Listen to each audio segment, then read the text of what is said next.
Hello, and welcome to Candidates Up Front. This is a public interest election program of Berks Community Television and the League of Women Voters of Berks County. I'm Judith Cranis. Our May 20th municipal primary election is fast approaching. Democrats and Republicans will select their candidates for judges, school directors, and township, borough, and city officials. This is the election where Democrats and Republicans choose the candidates who will represent them on the November ballot. However, when there is a question on the ballot, as there is in the Kutztown School District, all registered voters in that district vote on the question. It's not just Democrats and Republicans. Any registered voter should come and vote. To check your voting status, you can go online to vote.pa.gov. And that is the official state Pennsylvania website. It's a government site, very safe. And there you can register to vote. You can change your party. You can locate your polling place, or you can apply for an absentee or mail-in ballot. And the deadline to register is May 5th. The deadline to apply for a mail-in ballot is May 13th. Now, the League, in its part, is interviewing those candidates who want to be interviewed in the contested races. For each race, the candidates will get the same basic questions and have the same amount of time to answer them. Let's begin. Hello, I'm Judith Cranis. I'm a member of the League of Women Voters, and we have 7 candidates competing on the Democratic ticket to be Reading School Director for the standard 4-year term. They are Paige M. Brookins, Robin Kostenbader-Jacobson, Magdalia P. Garcia, Amelia Portes, Yahira Stone, Jonathan Tinoco, Patricia Wright, and Democrats may vote for 4 of those 7. Also, there are 2 short terms on the school board. 2 people are leaving, and there are 2 years left in their term. So we have 4 people on the Democratic ticket for those 2 seats. And they are Paige M. Brookins, Chantel Hector, Nick Philippides, and Yahira Stone. And Democrats will vote for 2. Now, this is the job of a school director. They basically govern the school district. They set the policies, they establish the curricula, that's the courses students will take, they adopt a budget, and they determine the tax rate necessary to support that budget. It's a really big job, and besides that, they select the superintendent and they approve the appointments of staff. Now, about half the 9-member board is elected at each municipal election. These people serve part-time, and they're not paid for their work, though from my understanding, talking to school directors, it is a lot of work. Now, each candidate's views, and we'll be talking to several of them, their views are their own. They're not those of the League or of BCTV. And today we're talking with Paige M. Brookins. Welcome. Thank you. Thank you for this opportunity. Glad to have you here. Let's start out by telling people about yourself, why you're running, what interests you in being school director. Again, I just want to say thank you for this opportunity to come and speak with you and to share a little bit about myself. As Judith said, my name is Paige M. Brookins, and I'm born and raised here in Reading, Pennsylvania. I saw that there was a need. I've worked in higher education for 17 plus years, and what I saw was when students were coming to the institution in which I worked, the state institution, they were needing extra support. So how can I give back to my community is by running for school board, seeing what is done from the inside to have a better perspective of what I can do as a city responsible community member in preparing our young people for life after high school or K through 12. So I ran the first time, and now I'm here seeking re-election for a second term.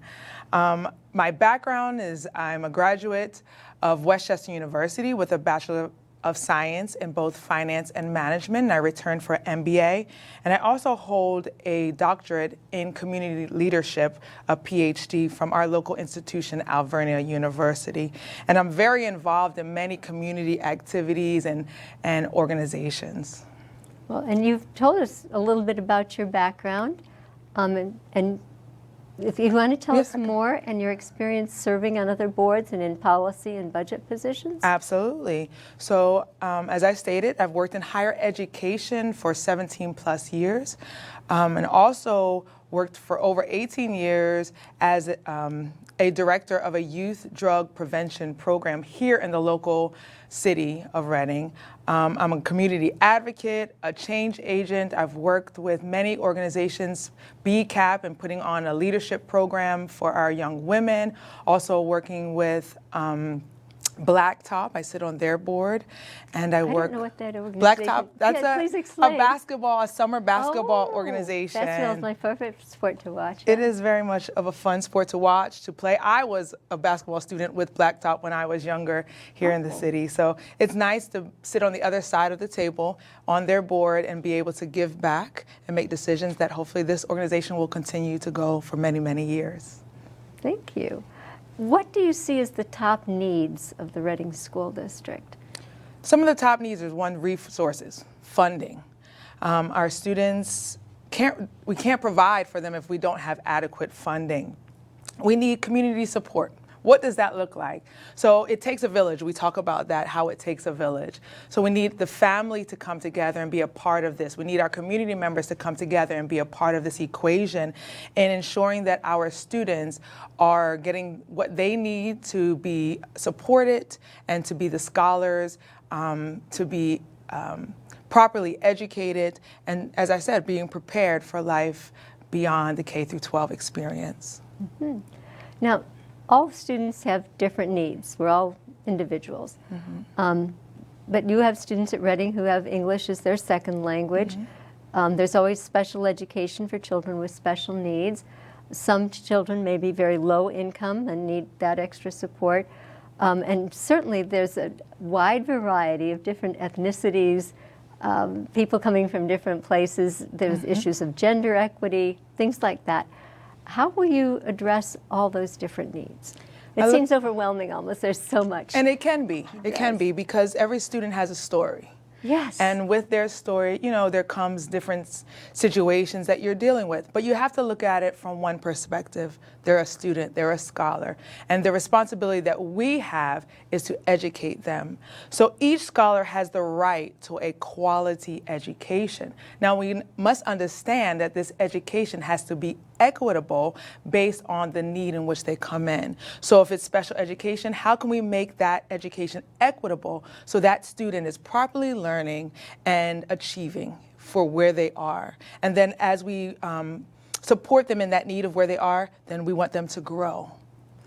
And we look at, if there's a student coming in and English is not their first language, how are we providing the services for them to properly learn and excel? Mm-hmm. So somebody even, I'm thinking of the special ed with dyslexia, would get special help with that particular. Absolutely. And that's a really wide range of services. Absolutely. Yeah. Tell us your views on how social studies and language arts are taught in our schools. And there have been issues where we should ban books or ban speakers, reduce access and things like that. What are your thoughts on that sort of thing? Again, it takes me back to the thought that we have a responsibility to provide our scholars with an equitable, quality education. And with that, you know, there has been the conversation about banning books, banning speakers. We have to give them a holistic education. So with that, you know, the books, history, understanding, giving them the opportunities so that they can learn and they can begin to critically think about, you know, their views, their thoughts, their understanding, so that they can make responsible decisions as they get older. If we just streamline everything for them, it limits their ability to make critical decisions as they get older. Tell us how you feel about educator salaries and benefits, because that's one thing a school board mm-hmm. has to deal with. And there is a teacher shortage. How mm-hmm. would you deal with that? That's two questions in one, sorry. Okay, that's okay. So we must value the educators. They have a critical position because they're teaching our little ones and they're helping them to grow and mature. So I feel that we need to value them, and that is shown in the dollars and cents, how we pay them. Yes, there is a teacher shortage, but we need to open up and expand the pipelines that encourage individuals to want to be an educator. We need to continue to partner with colleges and universities to provide opportunities for those students who are learning at the college and university level to be a pipeline for them to go from the university college into our public school system here at Reading, in the Reading School District. I've heard in some places there are programs where students do their student teaching in schools. Does the Reading? Yes, we have programs where the students have student teaching opportunities in the school district as well. And that's something you favor? Yes, I do. We all know that Reading is one of the most underfunded schools in the state. It looks like there may be extra dollars in this year's budget. We haven't seen that. That budget doesn't roll it out until after you've had to do your budget, so it's kind of hard to plan ahead, and we know that. But what would you think is the most important thing to spend that money on? More resources for in-classroom support. What I've seen in my experience being on the school board currently is that our students need support with literacy, and literacy in many aspects. One, reading, and also financial literacy. So providing that support. Also, as you mentioned, with the different needs of our students, providing more support when it comes to English as a second language, helping the individuals to receive the equitable education by putting more resources, funding into those channels, and also a pre-K program. Advancing that program, we see that research has shown that when a student starts earlier, a scholar starts earlier, they have more success. So bringing our pre-K program, advancing that and widening that so more students can take in that opportunity. So it would be making the pre-K a larger program so more children can be in it. Mm-hmm. And when you said classroom support, does that mean more teachers aides? How does that work? I look at it as more teachers aides, more one-on-one support if needed, or if we have to do it for a group type setting, but having the resources and the personnel to be able to provide those services. So it is a personnel issue, but not necessarily the accredited teacher. Correct. Oh, thank you. Tell us your view of school choice. And I know that Reading has an online version of itself for help. So should it be limited to those two options, or should it be a broader choice than that? I look at it as choice is a right. So when we think about education, our students, and we talked about this, the needs of our students, not everyone excels with a classroom setting. So we provide that virtual setting, but then someone may, choose other areas or means of education. Like going to the private charter schools kind of thing. Even homeschool. Or homeschool. So, I look at it as choice is a right. Should the charter schools, and these are the private ones, be publicly funded with tax credits or vouchers? That's an area that I believe that we should look into more. How do we properly fund those charter schools with tax credits and vouchers? Because we don't want, at least in my thinking, I don't want for our students who are going to the public school to not receive adequate funding because we're now putting more money into the charter schools. We need to make sure that it's equitable on both sides. So you're not content with how the current system is working? You would make adjustments? I would need to do more research on how it's properly funded and how the equation is set so that our students are being equitable or receiving the funding on both sides. The equitability is the Absolutely. main thought. What 3 things would you like to accomplish? Or if they're 4, that's okay. Or 2, that's okay.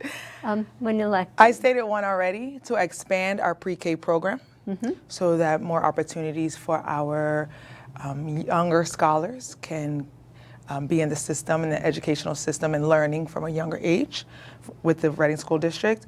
Also expanding our community partners We have many partners that we are already, or community organizations that we are partnering with, but expanding that partnerships with communities and corporate to provide additional opportunities for our students to gain experience outside of the classroom. And then another area is a leadership program in our middle schools. So helping our students to understand their potential at a younger time frame so that when they're maturing into high school, that leadership is now at a point where it's exploding. So, our students receive that mentoring, that leadership in that middle school time, and then as they reach high school, they have even greater opportunities to expand upon their leadership skills. Because they've started Earlier. at the age, in my day that would have been Girl Scouts and Boy Scouts that served that function, but it may be better to do through the school. Absolutely. Yeah. Now, you talked a little bit about the volunteer organizations. Anything else in that category you'd like to tell us about? I'm heavily involved also in my church, Holy Trinity Church of God, as I've been a youth mentor with our young people. Also involved in my local sorority, which is an international organization, Delta Sigma Theta Sorority Incorporated. As I mentioned, Blacktop. I just enjoy working within the community, serving the community, serving with the community, and this is just another opportunity for me to continue doing as such as impacting and continuing to be a change agent for others. And we do have enough time left. Is there something else that you wanted to bring up? I look at this opportunity as a point of not just connecting the dots for students, but also connecting the dots for families. When we impact our students, we not just impact an individual, but we have the potential to impact a family. So my role as a school director is I'm committed. I look at it at collaboration, who am I working with, and communication is essential in ensuring that education is key and our students are first. And we have time for you to make a closing statement. Anything you'd like to say to the I would just like viewers? to say again, thank you for this opportunity. I look forward to serving with the Reading School District again as a school board director. I'm an incumbent and I've served for the last 4 years. And I am here to serve the community and to serve with the community. Thank you. Thank you. Viewers, well, we thank you, Paige, and this is Paige M. Brookins, just so you can connect the name with the face. And we'd like you to remember there are 7 candidates in this race on the Democrat ballot, and you will be voting for 4. The candidates are Paige M. Brookins, who we just talked to tonight, Robin Costin Bader Jacobson, Medalia P. Garcia, M. Amelia Portes, Yahara Stone, Jonathan Tinoco, and Patricia Wright. And there is also a short term, a 2-year term, and there are 4 candidates on the Democratic ballot for that term, and Democrats may vote for 2. The candidates are Paige M. Brookins, Yahara Stone, Chantel Hector, and Nick Philippides. So that is the roster of candidates. And let me note that you will find the interviews for all those other candidates on BCTV. You go to bctv.org, or that's its website, or you can go to its YouTube page. You go to YouTube, on the search bar you put in BCTV, and it will bring up all the interviews, so you can listen to one, listen to the other. We will have them as well translated into Spanish. It won't be probably the audio with the tape, but there will be a written Spanish version. So if that's a language you're more comfortable in, we will have that so you can be comfortable in making your choices. And if you're looking at information on other races, we will have some interviews. We do those in contested races. But for more information on more candidates, go to the League's online voters guide. It is so easy to use. It's vote411.org.